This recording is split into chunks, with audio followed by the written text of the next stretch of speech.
Hi everyone, I'm Celine from Blue Calla Patterns, and in this video series we're going to be making the Amaryllis Tote, which is the my latest pattern. I designed this pattern for my sewing retreat here in Toronto, and it's now available for purchase separately on my website. So before I go through the pattern pieces and what you need to cut, I wanted to just briefly look over the bag and show you all of the different parts of the bag. So you have on the front of the bag, you have two exterior zipper pockets. So if I open them up, they go to the side here, and they're about the size of a phone, so they're perfect for phone or keys. And then on either end of the bag, you have these exterior slip pockets. The bottom of the bag is pleated, so it gives it a lot more depth. It has a zipper main closure, and take out my stuffing. On the inside of the bag, you have two slip pockets and you have a zippered pocket. Now, I don't have the, I didn't make an adjustable crossbody strap for this bag, but I will be making one eventually. Here are the D-ring connectors, and these are some rolled handles. The pattern does show you how to make a pair of rolled handles. These are pre-made handles that I purchased from Cork Supply, but I did want to be able to make these rolled handles in all sorts of cork colors, so I included instructions in this pattern to make them. I will have the rolled handle video as a separate video, just in case you want to refer to that video specifically to make another set of handles. So I'll just set this aside. Now, there are a lot of little tips and important details in this pattern. So before you start, please read through the pattern at least once, preferably twice, and pay attention. I do have a lot of important notes which I included in these little gray boxes. So make sure that you're paying attention throughout. Here's another one. Make sure you read through all of the entire pattern, but pay attention to those boxes as they contain a lot of important details. Now, in terms of cutting, I did include a cutting chart in this pattern. I believe it is located on page 19 of the pattern. So if you don't print out your entire pattern and you just want to print out the cutting chart, it's on page 19. So I'm going to go very slowly here through the cutting chart and show you all of the pieces that I've cut. In terms of so some of them are cut to measurement, and that's indicated in this bottom list. And all of these top pieces, those are all pattern pieces. So I will start with the bottom. Now, the bottom pattern piece, I mentioned in the instructions that you should print out 2 copies of the bottom piece, and you'll use one on the exterior solid line and one on the interior dash line, so you can see that this fits inside here. And it's just to make it easier for you to cut your firm interfacing using the smaller interior piece with the dash line. So that's what I've done here. I've cut out so this is a Peltex Sew-In, Peltex 70. That's what I'll be using for my firm interfacing. And then with the larger bottom piece, I cut my lining piece and the matching fusible woven interfacing. And for my exterior, I've decided to use cork, so I don't need fusible woven interfacing for this piece because you don't apply heat to cork, so you shouldn't be fusing interfacing. All I'm going to do is glue this piece to the wrong side of the bottom. Okay, I'll set this aside. Now the exterior back panel pattern piece. There are several pieces that you're going to cut from this pattern piece. So I'm going to take my pieces and show them to you. So first, I cut one exterior piece. So this fabric is going to be my exterior fabric. So I cut one exterior piece using the pattern piece. You cut on the fold. You will also cut 3 fusible woven interfacing. Now, one of them will be fused to the wrong side of this exterior piece. And then you will also fuse this fusible fleece. So I'm just going to separate these. One woven, one fusible fleece, that's fused to the wrong side. You do the woven interfacing first, then you do the fleece, and that's fused to the wrong side of your exterior piece. I then cut from this same pattern piece, I cut 2 lining pieces on the fold. Now when you see this fabric in the videos, this is what I'm going to be using for my main lining fabric. And here's the 2 pieces of matching interfacing. So that will be fused to the wrong side. Now, you will also take this pattern piece and use it to cut your interior slip pockets. So you'll see there's a dashed line here. You want to fold the pattern piece at that dashed line, and then you use it to cut 2 lining pieces. So the metallic spider web, this will be my all of the pieces that all of my slip pocket pieces are going to be cut from this metallic spiderweb fabric. And then I have 2 pieces of the fusible woven interfacing, and those will be fused to the wrong side. So those are all the pieces that you cut from the exterior back panel piece. And I'll just set those aside as well. Next, the exterior zipper pocket lining. So it will be, maybe it's a bit confusing for now, but it'll become clearer a little bit later. With this exterior zipper pocket lining piece, you're going to use the full piece and you're going to cut 2 lining pieces. So I have 2 lining pieces, 2 interfacing, fusible woven interfacing, fused, and those will be fused to the wrong side. Then you see the dashed line, you fold the pattern piece at that dashed line, and then you cut 2 more lining pieces and 2 more fusible woven interfacing pieces, and you fuse the interfacing to the wrong side.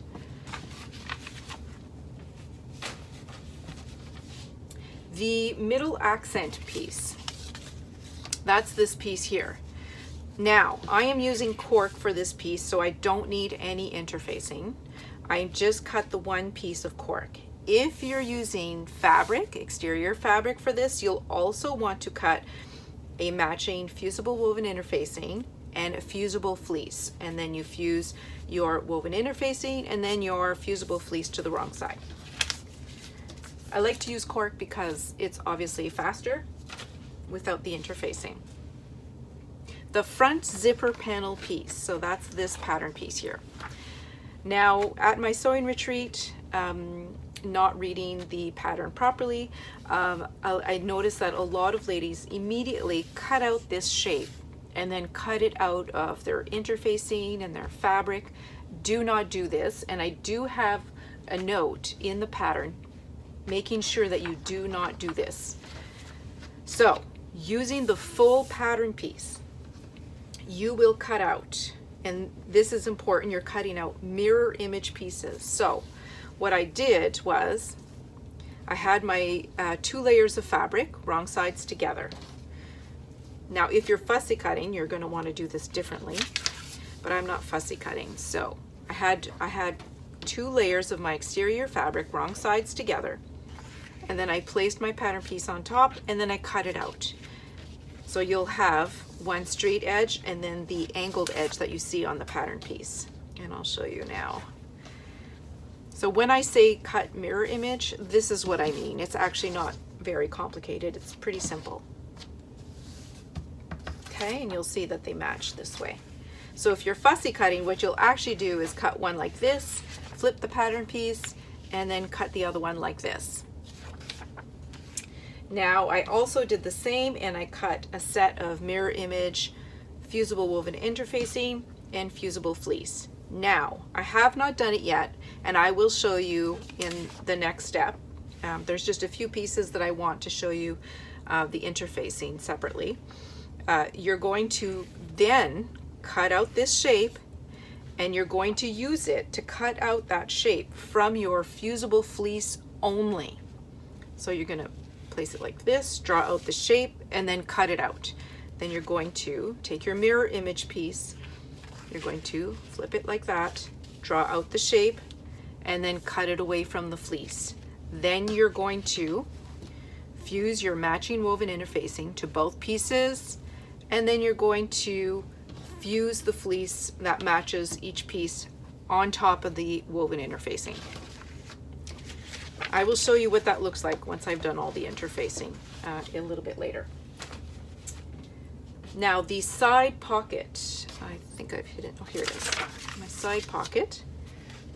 With this pattern piece, you're going to cut 2 exterior fabric. So I have 2 exterior fabric, 2 lining fabric, and then 4 pieces of fusible woven interfacing, which you fuse to the wrong side of all 4 pieces.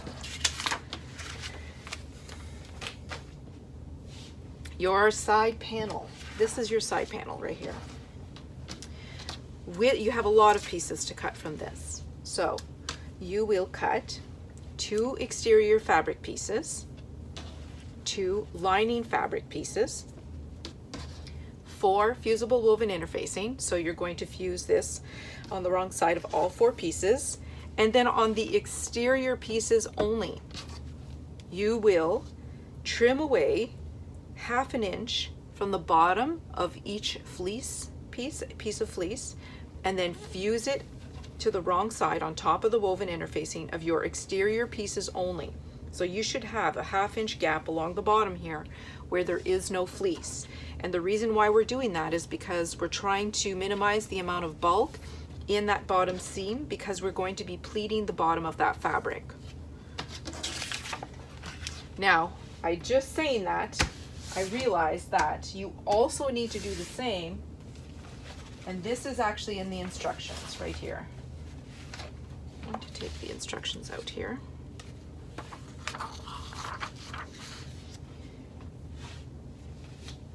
For your exterior back panel, the exterior piece, you will do the same thing, okay? You don't, if your machine handles bulk just fine, you can skip this part. But if you're worried, if you're using a domestic and you're worried about the bulk at the pleats, you can do the same. And before you fuse your fleece to your exterior back panel, you can trim away 1/2 inch from the bottom edge of your fusible fleece. Okay, so this is optional. It's only if you're worried about bulk. If you think your machine won't like the bulk at the pleats, you can do that on the exterior back panel. You can also do the same thing on both exterior front panels. So I will just show you what those look like again. So you'll remember these pieces here where I explained the cutout. So these fleece pieces, again, if you're worried, you're using a domestic, you're worried about bulk at the pleats, trim away 1/2 inch of the fleece before you fuse them to the wrong side. Okay. Exterior zipper facing. Those will be used, that's the facings that you're going to use when you're creating these cutouts for your exterior zipper pockets. So you should have 2 exterior fabric and 2 fusible woven interfacing. Do not cut out the shape out of these fabric or interfacing pieces. These pieces should be full rectangles. I'll show you a bit later what you're going to be using this shape for. Okay, rolled handle pieces. So there's 2 pattern pieces for the rolled handles. There's this piece and the rolled handle piece. So this is the shape of your connector. Should be this direction. So this is the shape here of your connector. And this is the shape, this is the pattern piece you're going to use for the actual handle part. So what you will do is you will cut out the following pieces. So with your rolled handle piece, you will cut out 2 handles, and you'll notice they're cut on the fold. I don't fold cork to cut on the fold. What I actually do is, and you probably can't see it because I used a darker colored pen, but I trace out the shape here and I trace out the fold line, and then I just flip the piece and then I continue tracing, and I do this on the wrong side of my cork fabric, or if you're using vinyl, on the wrong side of your vinyl fabric. And then once I have it all traced out, I just cut it out. And I do the same for the second piece. This piece is not used to cut anything out. It's going to be used to draw the shape of your connectors. So all you need to do for now is to cut 4 rolled handle end pieces, and these are 2.5 inches wide by 3 inches high. So you need 4 pieces like this, and then you need your strap connector pieces. So we're going to use this later on, but for now just cut 8 pieces of vinyl or cork, and they will need to be 2.25 inch wide by 4.5 inches high. And we can just set all that aside for now. I'm going to do the handles in its own video, in its own separate video. Now, we will need interior zipper pocket facing. So this is all in the cut to measurement list here. It has to be 11 inches wide by 2.5 inches high. And you're going to need 1 lining piece, so you want it to match your main lining, and 1 fusible woven interfacing. These are all of my cut to measurement pieces. You will need 2 D-ring connectors. We're using 3/4 inch D-rings for these connectors. So you need your cork or your vinyl to be 1 3/4 inches wide by 3 inches high, and you'll need 2 of them. Now, if you're using fabric instead of cork or vinyl, you'll need to cut matching interfacing and fuse it to the wrong side. On the side of the side pockets, on the top edge, I have just, it's not a real piping, it's a faux piping, so it's just vinyl and cork folded in half. So if you like that, you can cut 2 pieces of vinyl or cork, and they are 9 inches wide by 1 1/4 inch high, and you need 2 pieces. You can do that in fabric if you prefer, but make sure you cut interfacing and fuse interfacing to the wrong side if you do. Then I have 2 interior zipper pocket lining pieces. They're 11 inches wide by 8 inches high, and I cut 2 pieces of matching fusible woven interfacing as well. You can use a non-woven for interior pockets if you want to save a little bit of money. You don't have to use woven. I don't buy non-woven, so I just use woven for everything. And this is going to be my adjustable strap. I haven't really decided how long I'm going to make it, so I just cut 2 pieces and I'll join them and decide how long I want it. I usually make it around anywhere from 50 to 58 inches long. And then I also cut matching woven interfacing for the strap as well. So that is all the pieces that you need to cut. In terms of the notions that you need, so you need some zippers. I'm using my zipper by the meter that I sell on my website. So if you're using pre-made zippers, you're going to need 2 7-inch zippers. You need to get a zipper that is a 4.5 or a 5, which means it refers to the size of the zipper coil, but to simplify it, I just say you want your zipper tape to be 1 1/4 inches wide. It's a simpler way of thinking of it. And then you're also going to need, so if you're using pre-made zippers, 7 inches. If you're using zipper tape, cut 2 9-inch pieces. So you'll see both of my pieces here are exactly 9 inches. For your main zipper closure, you'll need either an 18-inch handbag zipper So that's a pre-made zipper. And again, make sure it's a 4.5 or a 5, because otherwise you're really going to struggle sewing the top edge of your bag. If you're using zipper tape like I am, you'll need 20 inches of zipper tape. And then for your interior zipper pocket, I'm just using a number 3 dress zipper. This is just a standard zipper, and the tape is 1 inch wide. You'll need a 9-inch prepared zipper.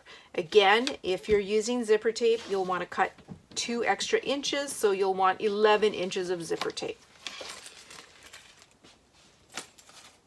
In terms of hardware, I am going to use a metal zipper end.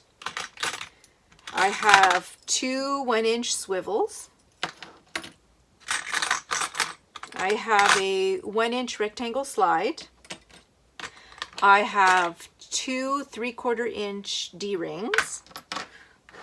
And then I have 4 1-inch rectangle rings, and these will be used for the rolled handles. Another supply that you'll need is rope or cording for your rolled handles. Now, I wanted to talk about this separately because I did have a lot of questions about where to get it and what kind of cording can I use. So I do find there's a little bit of personal preference here. You can use, so this is just it's almost like cotton batting, and it's wrapped in thread to make a cord. And I think you can find it in the upholstery section of most fabric stores. So if you have a large chain fabric store, you could probably find it there. And they usually sell it by the yard or the meter. So I buy mine on a very large roll. I think it has, I forget how many yards, but there's quite a few yards on a roll. So I ended up buying a roll for our retreat. And the thing about this type of cording is you don't want to just go ahead and cut it, because when you cut through the thread, it will kind of puff out. So before I cut my pieces, I actually placed tape. You could just use regular Scotch tape, it doesn't matter.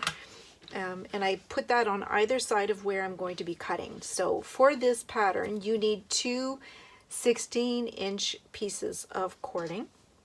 Now, one question I was asked is if I could use clear vinyl tubing from the hardware store. Yes, you can.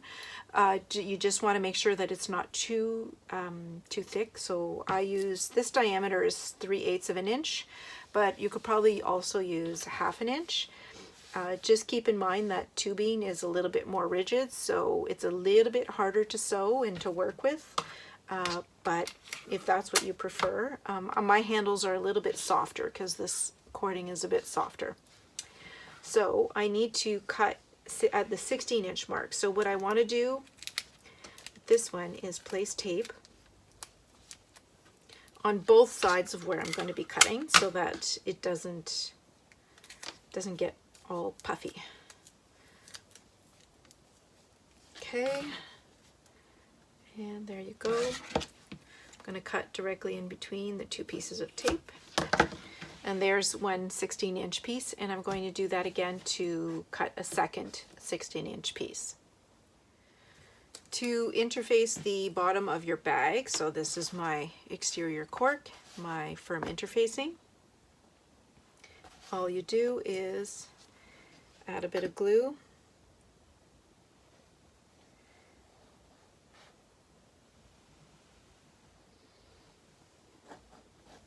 Now, I try to avoid putting really thick glue when I'm gluing to cork, because sometimes it can ruin the finish if you use too much glue. And then you just make sure that you have about 1/2 an inch of space all the way around. Okay, so I'm going to set that aside and put something heavy on top. Okay. Now I want to go over the interfacing of your front zipper panel pieces. So these are my 2 exterior pieces, and I've fused my woven interfacing to the wrong side of both pieces. Now you're going to take the front zipper panel pattern piece, and you're going to cut out this shape. I actually like to have 2 pattern pieces when I have a cutout. Or, you know, just remember that when you're cutting your fabric that you're using the straight edge, and that the shape that you're cutting out is only going to be used to remove some of your fleece.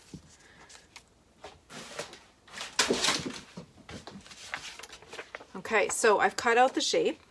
You don't need this piece. Then you're going to take the fleece that matches. Okay, and what I'll do is I'm just going to actually draw out the shape. Now make sure that you're drawing this along the straight inside edge.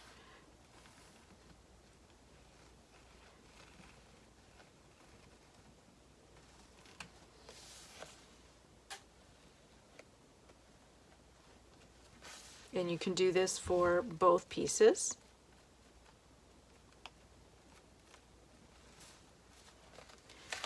And I'll just show you with one piece, but then you would flip over and then you would do the same on this piece. I'm going to set these aside and I'll just show you with the one set. Okay, and then again you're cutting away this shape from your fleece. Normally I'd use my rotary cutter, but I don't feel like moving my mat.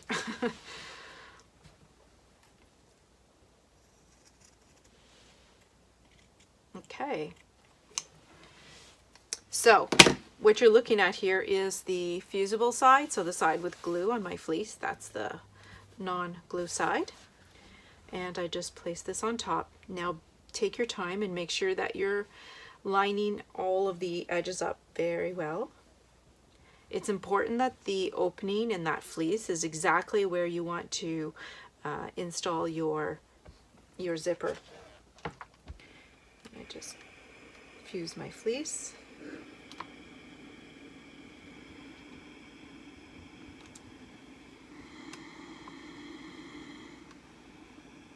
Okay. And there you go. So now you'll see you have the fleece cut out, and you're going to do the same thing except you're doing everything mirror image for the other front zipper panel. Now, as I mentioned previously, if you want to minimize the amount of bulk at the bottom of the bag where you have your pleats, you'll want to trim away some of the fleece. I won't be doing it everywhere. The only place where I will remove some of the fleece will be at the bottom of my exterior side panel pieces. So I'm just going to draw a line here, and I'm going to trim away 1/2 inch from the bottom of both of my fleece.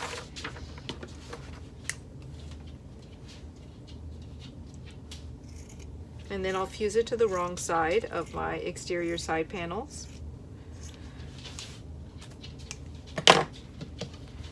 Okay, and you obviously want that that missing fleece to be along the bottom where the pleats will be.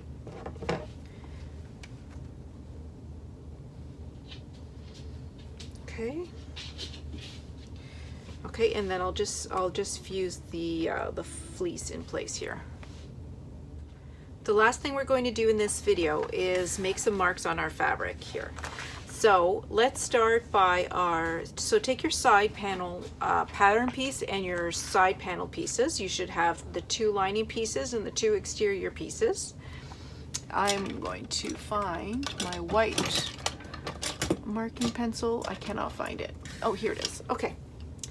So I will start with my exterior pieces. So looking at the pattern piece, you'll see 3 lines along the top. There's the center line and 2 zipper placement lines on either side of that center line. So on the right side of your exterior, I want you to transfer those center lines and the 2 zipper placement lines along the top edge on the right side. Then on the wrong side, I'm going to take a different pen, And you'll see along the bottom edge of this pattern piece, you have one center line, and then you have 4 pleat marks on either side of that center line. So I start by marking my center, and I try to make the center line look a bit different, so I actually just turn it into a little arrow, but you can use a different colored fabric pen if you wish. And then I transfer the pleat marks. There are 4 on either side of that center line, and you're doing all these marks on the wrong side of your exterior pieces. So I'm going to do the same thing that I just did for the second piece. And then for your lining side panel pieces, you don't actually need to transfer these top marks. All you need to transfer are the bottom marks on the wrong side. You want the center mark, and then all of the pleat marks. Okay, and you'll do that for the second piece as well. For the bottom piece of your bag, again, I'm going to use my white pencil. All I want for this piece is on the wrong side, you'll use your dash line in the middle. That'll be your center mark along the longer straight edges. And then you'll see I added a center mark on either end, the rounded end. I want you to transfer that along the curved ends on the wrong side. Okay, and then you can set that aside. For your front zipper panel pieces, on the wrong side, you're just going to transfer the pleat marks. So start with this side. You should have 4 marks at the bottom of each piece. Okay, and you're putting these on the wrong side. Now when you're doing the pleat marks on the other side, obviously you're doing mirror image, so you're going to flip over, and you should be able to see the pleat marks through the paper. You just transfer those marks. Okay, and set those pieces aside. And then the last marks you need are in the exterior back panel. So you're only marking 2 lining pieces and 1 exterior piece. So you cut this piece on the fold. So what you do is place it along. So I line up the outer edge here. Transfer the marks, and then I just flip the pattern piece and transfer the marks on the other side. So you should have a total of 8 marks at the bottom of this piece. You will also just use the inside straight edge and make a mark, and that will become your center mark. So turn it into a little arrow or use a different colored pen. And then you're doing exactly the same thing for the lining piece that you just did for the exterior piece. So these 2 pieces should also have a center mark and 4 pleat marks along the bottom. And that's it for video 1. In video 2, we'll start with the exterior assembly of our bag.